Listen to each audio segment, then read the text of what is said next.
jeg vil have dig tilbage, ligesom i de gamle dage, hvor en spage var en sted. Jo, jeg vil have dig tilbage, ligesom i de gamle dage, hvor en fri fugl var fri, og hvor man mente, hvad man sagde.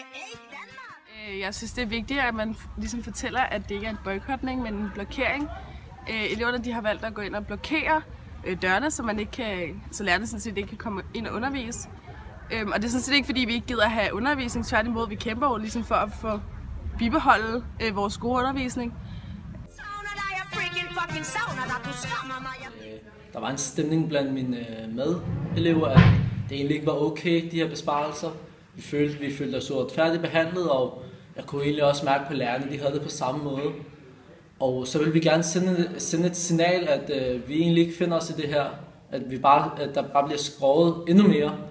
Så vi så på, hvordan vi bedst kunne signalere det her til omverdenen, og det så vi boykot som den eneste mulighed. Vi er også ked af på skolens vegne, at der skal skæres så kraftigt ned, og det vil selvfølgelig gå ud over kvaliteten af undervisningen og den uddannelse, som de unge får.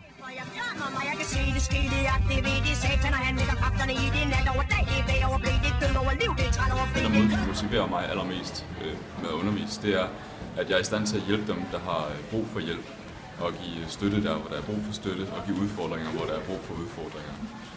Det bliver en del sværere, hvis der skal til at skæres i undervisningen, fordi det betyder, at jeg får mindre tid til at forberede det, der sådan set motiverer mig allermest, som er at gøre en positiv forskel.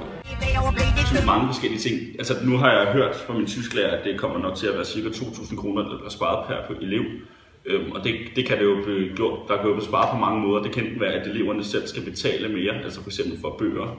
Eller at man propper flere elever ind i et klasselokale for at spare på lærerne.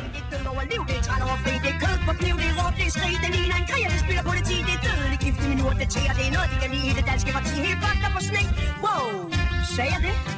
Meget skal man høre, Gud bevare mit humør, så